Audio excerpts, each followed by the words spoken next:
Hello everyone and welcome to my class. Class 10th के सभी बच्चों का इस क्लास में स्वागत है। आज की क्लास में हम क्लास 10th के लेसन 3 जिसका नाम है सैल्यूटेशन टू द नेशन को कंप्लीट करेंगे। उस पर बेस्ड वर्ड्स और उनके मीनिंग को स्टडी करेंगे और उसके बाद टेक्सचुअल क्वेश्चन आंसर्स को स्टडी करेंगे। हम रिकॉल करते हैं, in our last class we have gone through the lesson. हम अपनी लास्ट क्लास में अच्छी तरह लेसन को समझ चुके हैं, जिसमें हमने देखा कि Bhagat Singh is in a cell of prison, एक जेल के कमरे में है और वहाँ उनको जो ऑफिशियल्स हैं वो उनको लेने आते हैं फॉर द सेक्रीफाइस, उनके फांसी के तख्ते पर चढ़ाने के लिए। In the cell, in the dungeon, Bhagat Singh is reading the biography of Lenin. Bhagat Singh वहाँ बैठकर लेनिन की बायोग्राफी पढ़ रहे हैं। जब उन्हें बाहर लाया जाता है तो he is followed by the police officials. And then along with him there are his two friends Sukhdev and Rajguru. They bravely come to the place of execution. बहादुरी से ये तीनों ही एग्जीक्यूशन के स्थान पर आते हैं। They tell the police officers not to cover their faces and not to shackle their hands. ये लोग अधिकारियों से कहते हैं कि उनके चेहरे पर कवर नहीं चढ़ाया जाए और ना ही उनके हाथों और शरीर पर हथकड़ियाँ चढ़ाई जाएं। When they were taking to the place of execution, they were raising slogans. जब उन्हें एग्जीक्यूशन के स्थान पर लाया जाता है तो रास्ते में वो नारे लगाते हुए आते हैं, स्लोगन्स, और वो स्लोगन था इनकलाब जिंदाबाद, साम्राज्यवाद मुर्दाबाद। उसके बाद एग्जीक्यूशन पे उनको चढ़ा दिया जाता है, उनको तख्ते पर चढ़ा दिया जाता है और उनको उनके जो शरीर है उनको बोरों में भरकर सतलज नदी के किनारे ले जाया जाता है, जहां उनके पिताजी उनकी बॉडीज को इकट्ठा करके उनका अंतिम संस्कार करने का इंतजाम करते हैं। इस घटना ने हमारे इंडियन यूथ को जो है वो प्रेरित किया देशभक्ति के आंदोलनों में भाग लेने के लिए, और बाद में सन 1947 में 1947 में हमारे कंट्री को ब्रिटिश रूल से आज़ाद कराया। आगे देखते हैं, आपके स्क्रीन पर देखिए, we are going through salutation to the nation which is lesson 3 of your textbook. ये जो फ्यू पैराग्राफ्स हमारे बचे थे पहले हम उनको स्टडी करेंगे। आई am reading this for you. Innumerable songs were composed about him and the youth throughout the country made him their ideal. He became a symbol of bravery and inspired the people to free India. Innumerable का मतलब है असंख्य, यानी जिनको गिना नहीं जा सकता। Songs यानी गीत, were composed about him. Him यहाँ पर भगत सिंह के लिए आया है। भगत सिंह के इस बलिदान पर असंख्य गीतों की रचना की गई। And the youth through out the country, पूरे देश में जो यूथ यानी युवा पीढ़ी थी, मेड हिम देयर आइडियल, उन लोगों ने भगत सिंह को अपना आदर्श मान लिया। आइडियल का मतलब होता है आदर्श। He became a symbol of bravery, और वे बहादुरी के प्रतीक बन गए। सिंबल का मतलब होता है प्रतीक। And inspired the people to free India, और उन्होंने कंट्री के देश के लोगों को इंस्पायर किया, प्रेरित किया, to come and take part in the revolutions, कि वे आगे आए और देश को, इंडिया को फ्री कराने में, आजाद कराने में, क्रांतियों में भाग लें। नेक्स्ट स्लाइड पे देखते हैं, Bhagat Singh is justly remembered as Shaheed Azam. Bhagat Singh को शहीद आजम के नाम से रिमेंबर यानी याद किया जाता है by his grateful countryman for making the supreme sacrifice. Countryman यानी देशवासियों के द्वारा। वाई, ऐसा क्यों? Because he made a supreme sacrifice, क्योंकि उन्होंने सुप्रीम सैक्रिफाइस किया, सबसे महान बलिदान यानी प्राणों का बलिदान दिया। He infused life into the youth. उन्होंने यूथ यानी युवा पीढ़ी के अंदर लाइफ को, जीवन को भर दिया। And became their hero, और उनके हीरो बन गए, उनके नायक बन गए, यानी उनके इस ऐसा करने से वे सभी युवा दिलों पे राज करने लगे और युवा पीढ़ी उनको अपना आदर्श मानने लगी और वो उस समय के नायक माने जाते थे। आज भी वो देश भर में जाने जाते हैं। It has increased our power for winning freedom for which Bhagat Singh and his comrades died, said Mahatma Gandhi. यहाँ तक कि उनकी लाइफ के सेक्रीफाइस पर महात्मा गांधी ने जो शब्द कहे उन्हें यहाँ इन्वर्टेड कॉमास के अंदर आपके सामने लेसन के माध्यम से प्रस्तुत किया गया है। It has increased, increase यानी बढ़ा देना। इस घटना ने अवर पावर, हमारी विनिंग की, आजादी को जीतने की जो शक्ति है उसको इंक्रीज कर दिया है, बढ़ा दिया है। For which Bhagat Singh and his comrades died, Bhagat Singh और उनके साथियों ने जो अपने प्राण दिए, इस घटना ने हमारी आजादी को जीतने की शक्ति को इंक्रीज कर दिया है। तो this is said by whom, ये किसके द्वारा कहा गया? This is said bye Mahatma Gandhi when he was paying tribute to him, जब वे भगत सिंह और उनके साथियों को श्रद्धांजलि दे रहे थे उस समय उन्होंने ये शब्द प्रस्तुत किए। आपको इसे ध्यान से पढ़ना है because in the question answer section this question comes, ये प्रश्न आपको बोर्ड परीक्षा में पूछा जाता है। और किस प्रकार से पूछा जाता है? What did Mahatma Gandhi say on the death of Bhagat Singh, महात्मा गांधी ने भगत सिंह की मृत्यु पर क्या कहा? तो यही लाइन्स आपको कोट करना है। Here is the last paragraph before you, यहाँ आपके स्क्रीन पर अंतिम पैराग्राफ है जिसे मैं आपको पढ़ के बताती हूँ।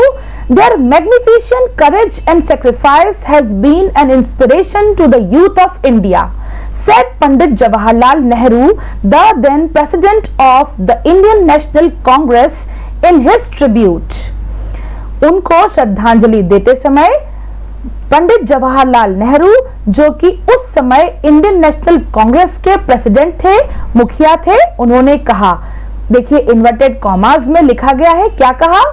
देयर मैग्निफिसेंट करेज, देयर यानी वो तीनों जिनको की फांसी के तख्ते पर चढ़ाया गया था, भगत सिंह, सुखदेव और राजगुरु, इन तीनों के ही करेज यानी साहस, मैग्निफिसेंट करेज, ऐसा साहस जिसका कोई मुकाबला नहीं किया जा सकता, और सैक्रिफाइस और बलिदान, हैज बीन एन इंस्पिरेशन, एक सीख है, किसके लिए? To the youth of India, भारतीय युवाओं के लिए एक स्रोत है, एक सीख है। क्या चीज? इन तीनों का बलिदान और साहस।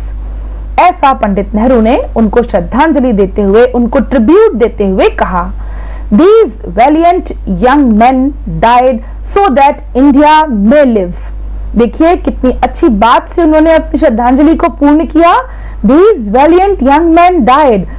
ये जो बहादुर युवा पुरुष थे, ये तीनों मर गए थे इसलिए कि इंडिया जी सके, that India may live, कि भारत जी सके, भारत को प्राण मिल सके। India was dying due to the what? गुलामी, भारत मर रहा था क्योंकि वो ब्रिटिश कंट्रोल में था। Due to the British control we were not free, we were ruled by the Britishers. So these people, these brave valiant young man sacrifice their lives so that India may live, जिसके कारण भारत जी सके। और आज आप देखिए हम आजाद भारत में जी रहे हैं, हम पर किसी का भी राज नहीं है, हम अपनी गवर्नमेंट, अपनी सरकार स्वयं चुनते हैं। सो बच्चों, I hope that you might have understood the lesson very nicely. This lesson is composed by MP Kamal and SRK Bhargav. यहाँ MP कमल और SRK भार्गव के सहयोग से ये पाठ आपकी पुस्तक में दिया गया है। आपको देश के आजादी का एक सीन, एक झलक दिखाने के लिए, और because you are also the youth of country, आप भी देश की युवा पीढ़ी हैं, आगे इस देश की कमान आप ही को संभालना है।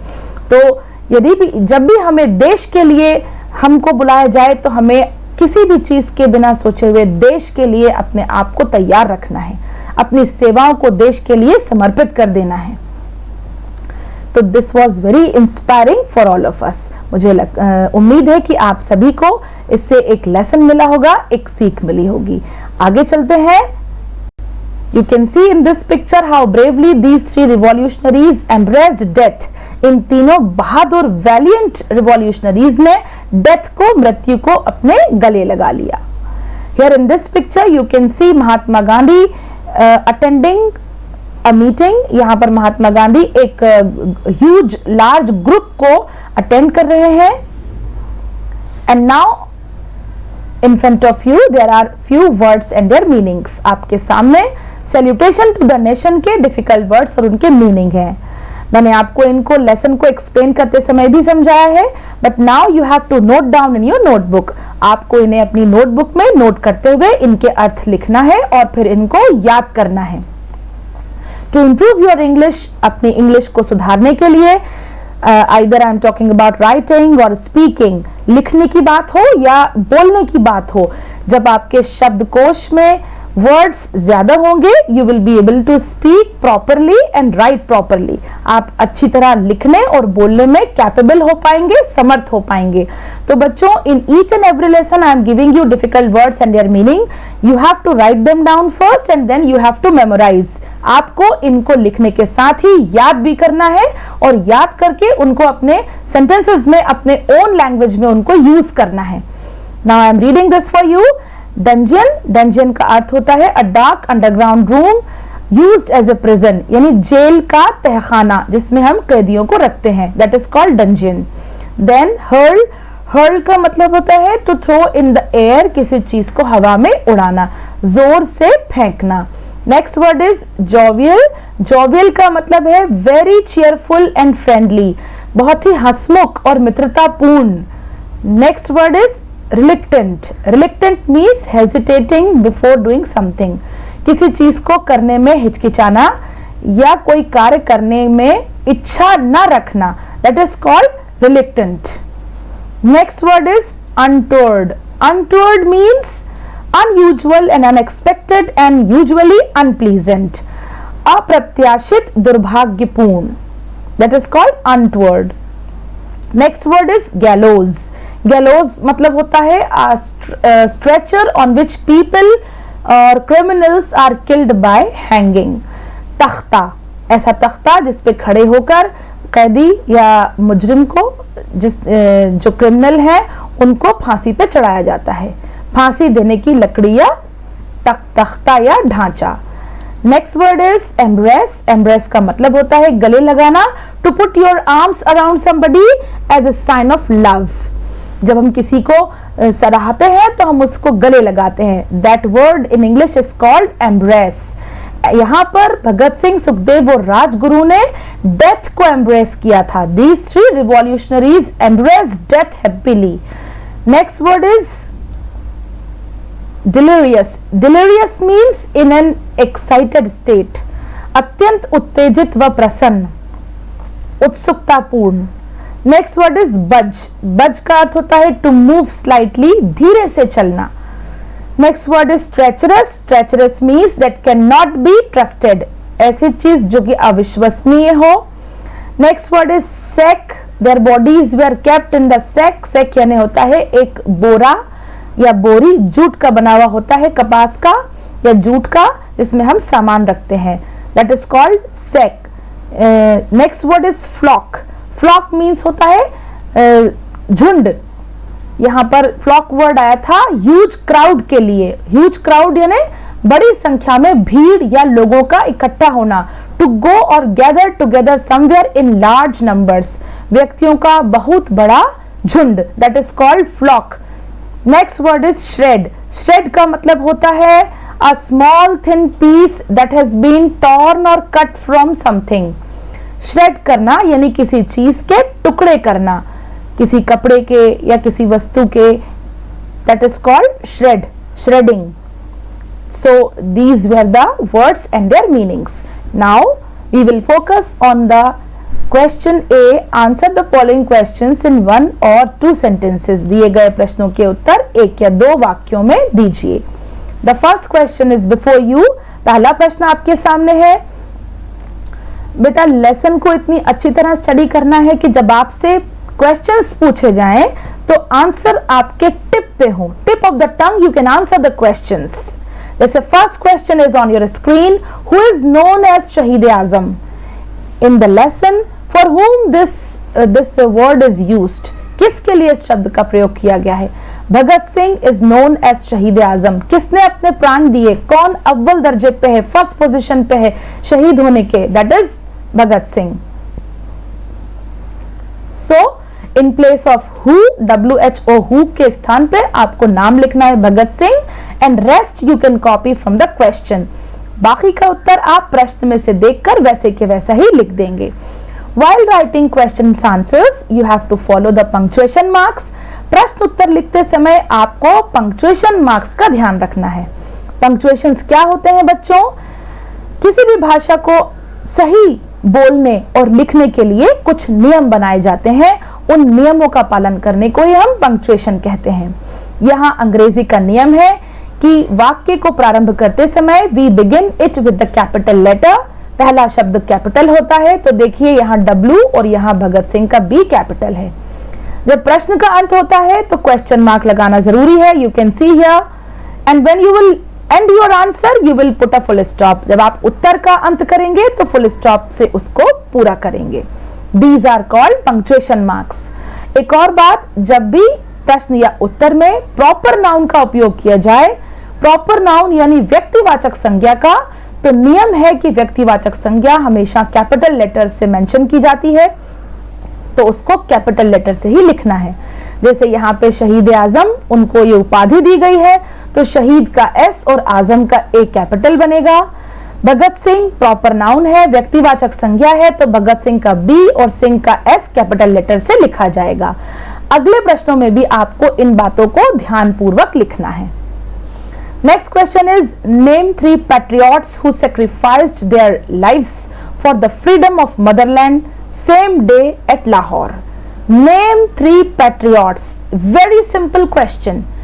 3 क्रांतिकारियों के नाम लिखिए जिन्होंने उस दिन लाहौर में अपने प्राण अपनी मातृभूमि को आजाद कराने के लिए दे दिए। आपको याद हो चुके होंगे बच्चों, Bhagat Singh, Sukhdev and Rajguru were the 3 patriots who sacrificed their lives for the freedom of motherland same day at Lahore. सिर्फ आपको 3 नाम लिखना है। These 3 names you will begin with the capital letters. एक नाम को दूसरे नाम के साथ एक साथ नहीं लिखते, उसको कॉमा लगा के लिखते हैं। ये बात भी पंक्चुएशन मार्क्स के अंतर्गत आती है। किन्हीं भी संज्ञाओं के 2 नाम एक साथ नहीं लिखे जाते, उनको कॉमा लगा के लिखा जाता है, और जब अंतिम संज्ञा लिखी जाती है तो एंड लगाकर उसको पूरा किया जाता है। तो आप ध्यान से देखिए, भगत सिंह, सुखदेव और राजगुरु की स्पेलिंग आपको लिख के बाकी का पूरा आंसर क्वेश्चन से कॉपी करके लिखना है। Then you will not do spelling mistakes, तो आपकी स्पेलिंग की जो गलतियां हैं वो नहीं होंगी। And end your answer with a full stop. उत्तर को अंत करते समय आप फुल स्टॉप का प्रयोग करना नहीं भूलेंगे। Next question is, Bhagat Singh said, one revolutionary is meeting another revolutionary. Who was the other revolutionary? Bhagat Singh ने कहा था, जब door of the dungeon open and the police official came in, तहखाने का दरवाजा खुला था और पुलिस अधिकारी अंदर आया था, उसने आपसे जब बात की तो भगत सिंह का यह कहना था कि one revolutionary is meeting another revolutionary. देखते नहीं हो, एक क्रांतिकारी दूसरे क्रांतिकारी से मिल रहा है। Who was the other revolutionary? यहाँ प्रश्न पूछा गया है कि बताइए, Bhagat Singh was sitting alone in the room, Bhagat Singh कमरे में अकेले बैठे हैं, तो who was that other person? वो दूसरा व्यक्ति कौन है? Who is that other revolutionary? वह दूसरा क्रांतिकारी कौन था? आपका उत्तर आपकी स्क्रीन पर है। आपको पता है that he was not sitting alone. Bhagat Singh was reading the biography of Lenin. The other revolutionary was Lenin. दूसरे क्रांतिकारी लेनिन थे, whose biography, जिसकी जीवनी भगत सिंह was reading, भगत सिंह पढ़ रहे थे।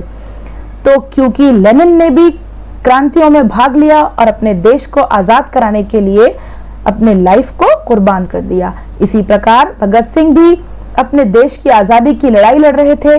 तो जब वो उनकी जीवनी पढ़ रहे थे तो उसमें वो ओत-प्रोत हो चुके थे, इतनी डीप स्टडी थी कि उनको वो लाइव महसूस कर रहे थे।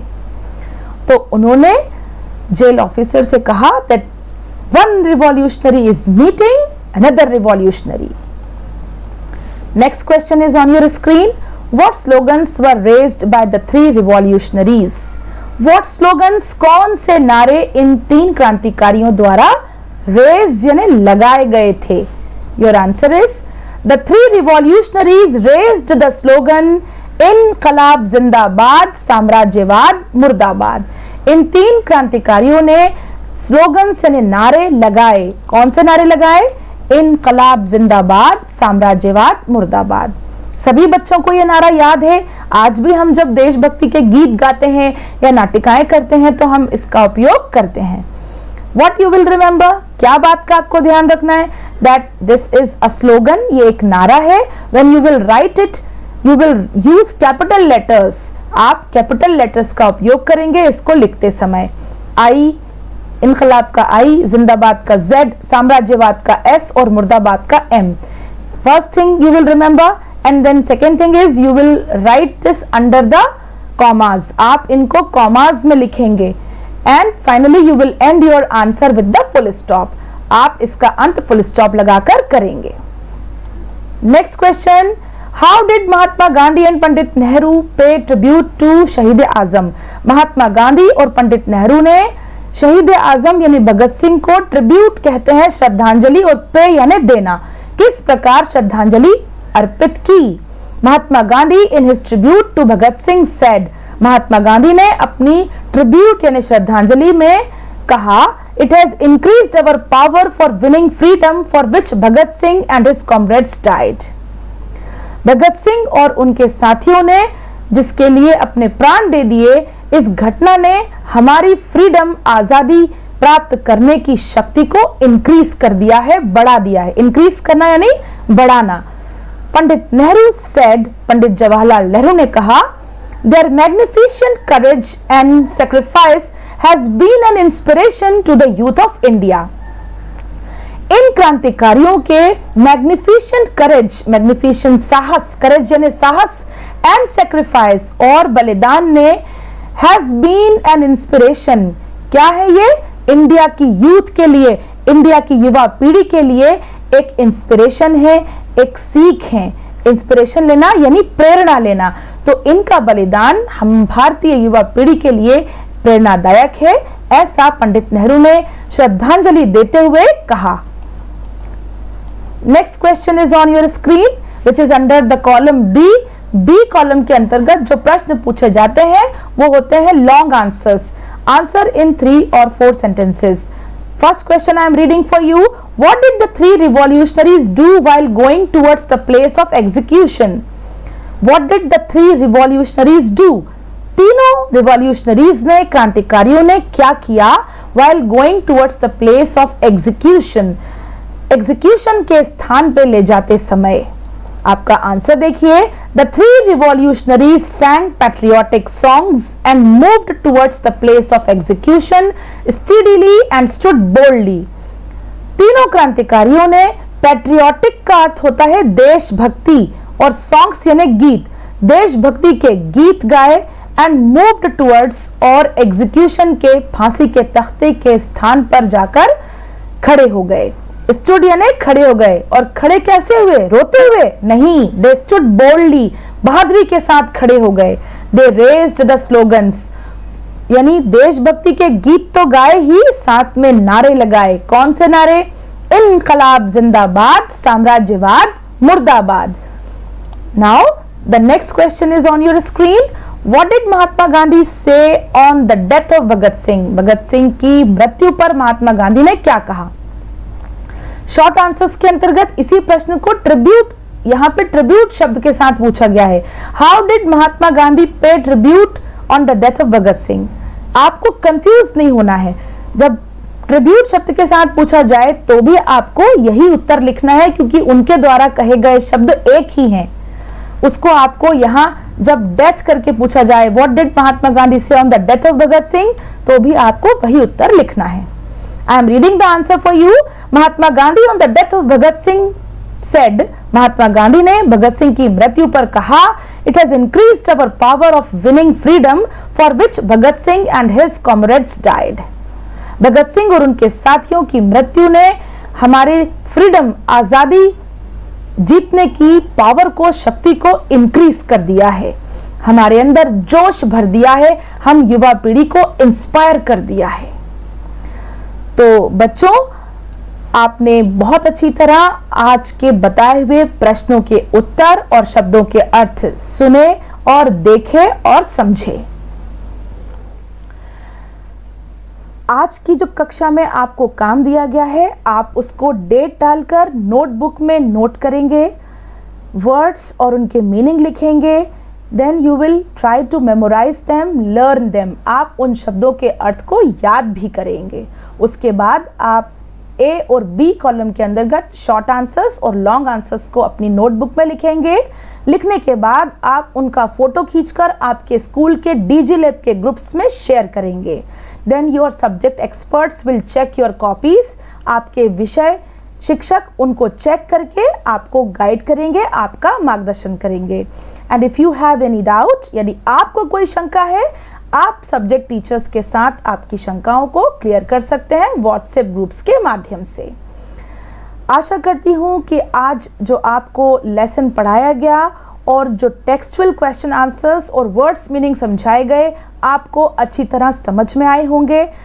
अगर आपको कोई भी समस्या है, आप definitely without any tension you can ask, आप पूछ सकते हैं।